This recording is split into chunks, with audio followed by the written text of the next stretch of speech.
नमस्कार प्रेक्षकांनो. नशीबवान मालिकेच्या आजच्या भागामध्ये इथे रुद्र आणि गिरिजा दोघेजण आता बोलल्यानंतर घरामध्ये जातात. ते दोघेजण घरामध्ये गेल्यानंतर इथे देवकी गाडीच्या डिक्कीतून बाहेर येते. तिला इथे श्वास घ्यायला त्रास होत असतो, कारण बराच वेळ ती गाडीच्या डिक्कीमध्ये लपलेली असते. तेव्हा डिक्कीमधून बाहेर आल्यानंतर जेव्हा देवकी मागे वळून बघते, तेव्हा तिला खूप मोठा धक्का बसतो, कारण ते घर देवकीचंच असतं. तेव्हा देवकी आपल्या मनामध्ये म्हणत असते की अरे देवा, नियतीने मला इथे का बरं आणलं असेल? हे घर तर माझ्या, हा बंगला तर माझ्या छकुलीचा आहे आणि बरोबर त्याच ठिकाणी मी आले. तेव्हा इथे सामर्थ्य बंगला बघितल्यानंतर देवकीला आता तिथे तिच्या नवऱ्याबरोबर आणि छकुलीबरोबर घालवलेले सगळे क्षण आता आठवत असतात. छकुलीचा वाढदिवस असतो आणि त्याच दिवशी त्या वेळेला तिथे नागेश्वर घोरपडे आलेला असतो आणि तो प्रॉपर्टीच्या पेपरवरती अंगदच्या सह्यासुद्धा घेतो आणि त्यानंतर त्याचा डोळा देवकीवरती असतो. तो देवकीला म्हणत असतो, अगं कुठे जातेस तू? एक काम कर, तू माझी हो. तू जर माझी झालीस ना, तर मी तुझ्या नवऱ्यालासुद्धा सोडेल आणि तुलासुद्धा सोडेन. फक्त एकदा माझी हो. तेव्हा इथे देवकी म्हणत असते, काहीही झालं तरीसुद्धा तुझ्यासारख्या राक्षसाची सावळी मी माझ्यावरती पडूसुद्धा देणार नाही. तो आताच्या आता इथून चालता हो. तेव्हा प्रेक्षकांनो, इथे आता नागेश्वर घोरपडेने संपूर्ण घराला आग लावलेली असते आणि त्याच्यामध्ये अंगदला इथे त्याने जाळून काढलेलं असतं. त्यानंतर प्रेक्षकांनो, कसंबसं देवकी खिडकीतून उडी मारते आणि आपल्या छकुलीचा आणि स्वतःचा जीव वाचवते. तेव्हा देवकी आता मनामध्ये म्हणत असते, काहीही झालं तरीसुद्धा इथे नागेश्वरला कळता कामा नये की मी जिवंत आहे, नाहीतर तो पुन्हा मला मारून टाकेल. त्यानंतर प्रेक्षकांनो, वासंती आलेली असते आणि गिरिजाला म्हणत असते, गिरिजा, मला आधी तुझी दृष्ट काढू दे बरं. एका पाठोपाठ एक तुझ्यावरती खूप संकटे येत आहेत, तेव्हा मला आता तुझी दृष्ट काढायची आहे. तेव्हा तिने हातामध्ये इथे आता मीठ, मोहरी, मिरच्या घेतलेल्या असतात आणि ती गिरिजाची दृष्ट काढते आणि फेकून देते. तेव्हा इथे वासंती म्हणत असते, पण गिरिजा, एक गोष्ट मला कळत नाही आहे. आपण इथे देवीच्या आवारातच होतो ना गं? देवी आईच्या आजूबाजूलाच होतो. देवी आईच्याच दर्शनाला गेलो होतो. मग तरीसुद्धा तुझ्यावरती एवढं मोठं संकट कसं काय आलं? कोण उठलंय तुझ्या जीवावरती? कुणाची दृष्ट लागली तुला? खरंच मला काही कळत नाही आहे. तेव्हा प्रेक्षकांनो, गिरिजाला आठवतं की हे संपूर्ण काम नागेश्वरच्या माणसांनीच केलेलं असतं. तेव्हा गिरिजा म्हणते, आई तुम्हाला कसं सांगू? हे सगळं नागेश्वर घोरपडे यांच्या माणसांनीच केलं होतं. त्यांनीच मला बांधून ठेवलं होतं. पण आता मी तुम्हाला ते सांगू शकत नाही. तेव्हा प्रेक्षकांनो, गिरिजा म्हणत असते, असू द्या आई, पण जीवसुद्धा माझा देवी आईनेच वाचवला ना. त्या बाई एकदम योग्य वेळेवरती आल्या आणि त्यांनीच आमची मदत केली. तेव्हा वासंती म्हणते, कोण होत्या त्या बाई ज्यांनी तुमची मदत केली, तुम्हाला सोडवलं? गिरिजा म्हणते, कोण होत्या काही माहिती नाही, पण तुम्हाला माहिती आहे आई, त्या जेव्हा मला जंगलामध्ये सापडल्या ना, तेव्हा त्या त्यांच्या मुलीला शोधत होत्या. आणि आश्चर्याची गोष्ट म्हणजे ही होती आई, की त्या त्यांच्या मुलीला छकुली छकुली अशी हाक मारत होत्या. तेव्हा मला खूप आश्चर्य वाटलं की नेमक्या या त्यांच्या मुलीला छकुली अशी हाक कशी काय मारतायत. जेव्हा मी या घरामध्ये आले होते तेव्हा मलासुद्धा छकुली नावाचेच भास होत होते ना. तेव्हा गिरिजा वासंतीला आता देवकीबद्दलच सांगत असते आणि छकुलीबद्दल बोलत असते. तर इथे नागेश्वर घोरपडे आपल्या बहिणीवरती चिडलेला असतो. तो उर्वशीला म्हणत असतो, का पण दीदी, का का तुम्ही त्या गिरिजाला फोन केलात? तुम्ही तिलाच फोन करून विचारणार होतात का, काय गं बाई, जिवंत आहेस की मेलीस गं? असं विचारणार होतात. मला तरी फोन करायचा होतात ना तुम्ही. तुम्हाला माहिती आहे, तुम्ही फोन केलात, त्या गिरिजाचा फोन वाजला आणि त्यामुळे रुद्रला कळलं की गिरिजाला झाडाला बांधून ठेवले म्हणून. कळलं तुम्हाला? तुम्ही जर फोन केला नसतात ना, तर कालच्या काल तिचा गेम झाला असता. आपल्यावरती नावसुद्धा आलं नसतं. त्यानंतर प्रेक्षकांनो, इथे वासंती म्हणत असते, गिरिजा, ती बाई साधारण कशी होती गं, जी तुला जंगलामध्ये सापडली होती? तेव्हा गिरिजा म्हणते, आई खरं सांगू का, त्या बाई आहे ना तुमच्याच वयाच्या असतील आणि त्या आहेत ना आपल्या मुलीला छकुलीला शोधत होत्या आणि मला म्हणाल्या की तू माझी छकुली आहेस का? मी म्हणाले की नाही, मी तुमची छकुली नाही आहे, पण त्यांनीच आमची मदत केली होती. आई तुम्ही सांगा ना, तुम्ही अशा कुठल्या बाईला ओळखतं का की तिच्या मुलीचं नाव छकुली होतं आणि ती आता बऱ्याच वर्षानंतर तिच्या छकुलीला शोधायला आले, असं तुम्हाला काही वाटतंय का? म्हणजे तुम्ही त्या बाईला ओळखता किंवा छकुली नावाच्या कुठल्या मुलीला ओळखता? तेव्हा वासंती म्हणते, नाही ग गिरिजा, मी कुणालाही ओळखत नाही. तेव्हा वासंती आपल्या मनामध्ये म्हणते, काय करू? गिरिजाला सांगून टाकू का देवकी आणि छकुलीचं सत्य? तेव्हा नागेश्वरने देवकीला जी धमकी दिलेली असते त्याची तिला आता आठवण येते. तेव्हा तिला असं वाटतं की नाही नको, जर ही गोष्ट यांना कळली तर ते देवकीचा शोध घ्यायला सुरुवात करतील. देवकी जिवंत असेल तर, आणि त्याचा त्रास इथे गिरिजाला सुद्धा होईल आणि मग गिरिजाला त्रास झाला तर रुद्राला त्रास होईल. त्यामुळे मी गप्प राहणंच महत्त्वाचं आहे. तेव्हा प्रेक्षकांनो, इथे आता वासंतीला चक्कर येत असते. तेव्हा गिरिजा म्हणते, आई बसा ना, प्लीज इथे बसा बरं, हे घ्या पाणी घ्या. तेव्हा प्रेक्षकांनो, वासंती म्हणत असते, हे बघ गिरिजा, जास्त कुठल्याही गोष्टीचा ना विचार करू नकोस. जे काही घडतंय ते घडू द्या आजूबाजूला. महत्त्वाची गोष्ट म्हणजे ती बाई तुलाच कशी काय सापडली आणि त्यानंतरला ती छकुली कोण आहे? अगं छकुली आता कितीतरी मुलींची नावं असतात. असेल ना कुणाचं तरी नाव, तुला काय माहिती? तेव्हा प्रेक्षकांनो, छकुली म्हणत असते, आई जर छकुली नाव फक्त कुठल्या तरी मुलीचं असेल किंवा कितीतरी मुलींची नावं असतात, तर तुम्हाला इतकं का अस्वस्थ व्हायला झाले? म्हणजे तुम्हाला इतका घाम आला, चक्कर आली, म्हणजे नक्की तुम्ही काहीतरी लपवण्याचा प्रयत्न करताय का माझ्यापासून? वासंती म्हणते, नाही गं, असं अजिबात नाही आहे. मी कशाला काही लपून ठेवू? पण मी तुला फक्त एवढंच सांगते, त्या बाईंचा इतका विचार करू नकोस. अगं हल्ली तुला माहिती आहे ना, कुणीही लहान बाळाचं नाव छकुली ठेवतं. तसंच त्यावेळीसुद्धा त्या मुलीचं नाव छकुली असेल. त्याचा इतका विचार काय करायचा? आणि हे बघ, जेवढं तुला माहिती आहे ना, तेवढंच तुझ्यासाठी माहिती असू दे. अजून काही माहिती मिळवायला जाऊ नकोस. तेव्हा प्रेक्षकांनो, इथे आता छान पद्धतीने वासंतीने गिरिजाला समजवण्याचं काम केलेलं असतं. कारण जर रुद्रला कळलं की गिरिजाला छकुलीबद्दल कळलंय, तर तो तिला जिवंत नाही सोडणार. आणि तेवढ्यातच प्रेक्षकांनो, नागेश्वर म्हणत असतो की दीदी तुम्ही का फोन केलात? तेव्हा वासंती म्हणते की मी फोन केलेला नाही आहे. दादा तुम्हाला माहिती आहे का, माझा फोन घरीच राहिला होता.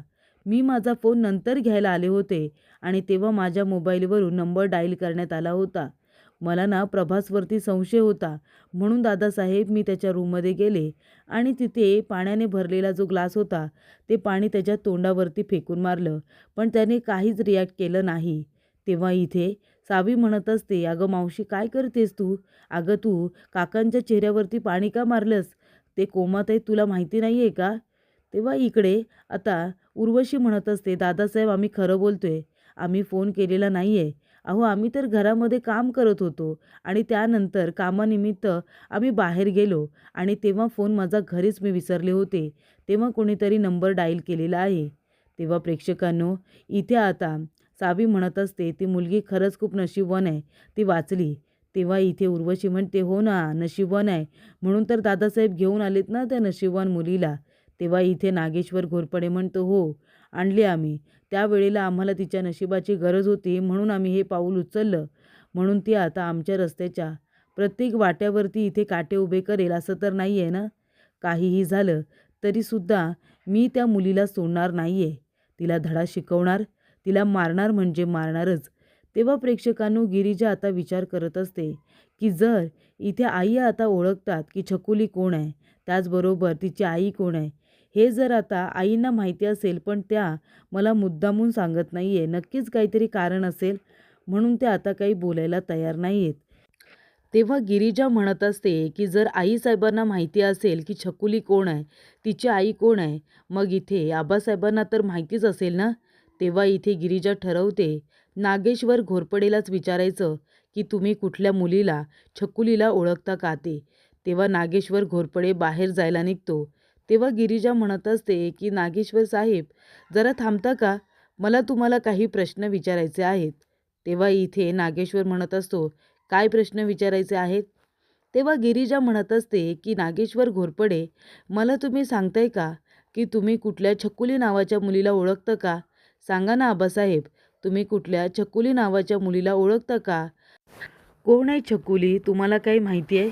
तेव्हा इथे आता नागेश्वर घोरपडे म्हणतो, एक साप काय पकडलास म्हणून स्वतःला शूरवीर समजू नकोस.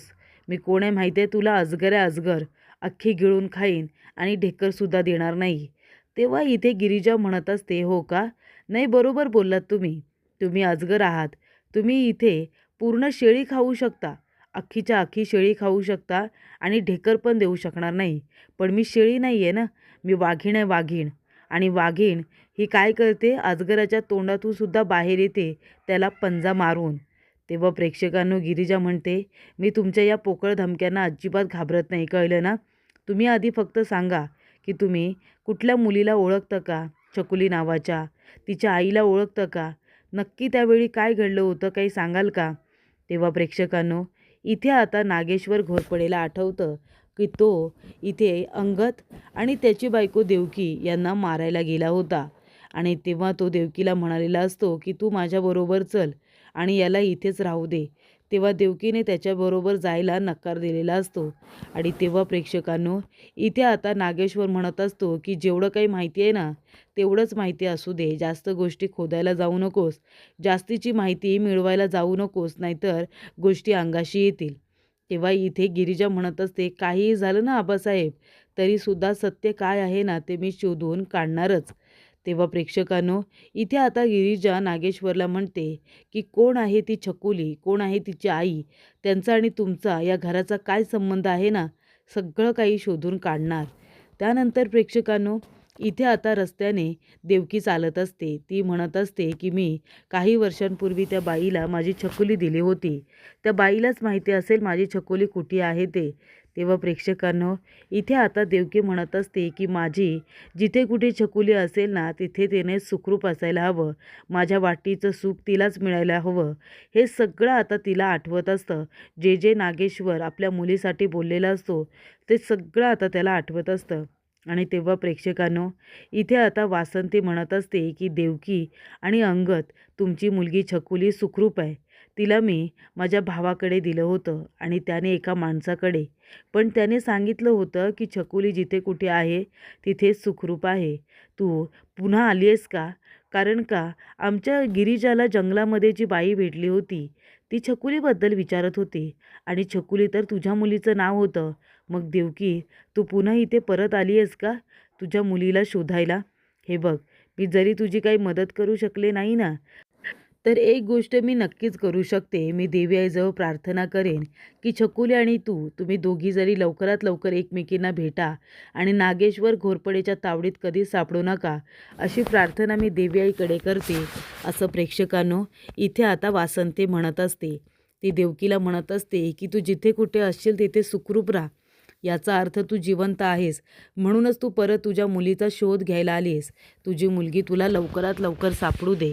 तेव्हा प्रेक्षकांनो, इथे आता देवकी उभी असते आणि त्या ठिकाणी नागेश्वर घोरपडे फोनवरती बोलत येतो. तेव्हा नाग्याचा आवाज ऐकून देवकी घाबरते. ती आता हळूच मागे वळून बघते तर गाडीमध्ये तिला नागेश्वर घोरपडे बसताना दिसतो. तेव्हा देवकी म्हणत असते की मला इथून पळ काढू दे. मी जिवंत आहे ही गोष्ट जर नागेश्वर घोरपडेला कळली ना, तर तो मला पुन्हा मारून टाकेल आणि मला आता मरायचं नाही आहे. मला माझ्या मुलीला छकुलीला बघायचंच आहे. तेव्हा प्रेक्षकांनो, पुढील भागामध्ये नागेश्वर घोरपडेच्या गाडीला आता देवकीचा धक्का लागलेला असतो आणि तेव्हा प्रेक्षकांनो, देवकी घाबरते आणि म्हणते नागेश्वर घोरपडे, आणि तेवढ्यातच ती आता तिथून पळ काढते. कारण त्या दोघांनी जर देवकीला पकडलं तर मात्र काही खरं नाही आहे. देवकीला इथे नागेश्वर ठार मारू शकतो, या भीतीने आता ती पळून गेलेली असते आणि नागेश्वरसुद्धा तिला पकडण्यासाठी लगेचच गाडीतून खाली उतरलेला असतो. तो म्हणतो, सुभाद्राव लवकरात लवकर जा आणि आता आपल्या गाडीच्या समोर जी बाई आली ना, जाऊन तिला आता पकडा. सुभानराव जा. तेव्हा उर्वशी म्हणत असते, गिरिजा अगं किती दिवस राहणार, किती दिवस आहेस या घरामध्ये? जा ना, उगाच कशाला राहतेस अपमान करून घ्यायला. तेव्हा गिरिजा म्हणत असते, जाणारच आहे मी, या घरातूनच जाणार आहे. पण एक गोष्ट लक्षात ठेवा, मी तोपर्यंत या घरातून जाणार नाही आहे जोपर्यंत मी तुमचा सगळ्यांचा खरा चेहरा रुद्रच्या समोर आणणार नाही आहे. तोपर्यंत मी कुठेही जाणार नाही. तेव्हा इथे रुद्र येतो आणि म्हणतो, माझ्यासमोर खरा चेहरा? पण कुणाचा? तेव्हा गिरिजा मात्र गप्प बसलेली असते, पण उर्वशी घाबरते. तर इथे नाग्याचे जे गुंड लोक असतात ते जंगलामध्ये आता सगळीकडे देवकीला शोधत असतात. तेव्हा देवकी एका बाजूला लपून बसलेली असते, पण तेवढ्यातच तिला ठसका गेलेला असतो. तर इथे रुद्रने गिरिजाला आठवण करून दिलेली असते की तुम्ही आता तुमच्या आईला सुद्धा तिळगुळ द्या. तेव्हा ती मंदिरामध्ये आता तिच्या आईच्या नावावरून हात फिरवत असते आणि आई, अगं तिळगुळ खा ना आणि गोड मानून घ्या. आज इथे संक्रांत आहे ना, तिळगुळ घ्या आणि गोड गोड बोल, असं गिरिजा म्हणत असते.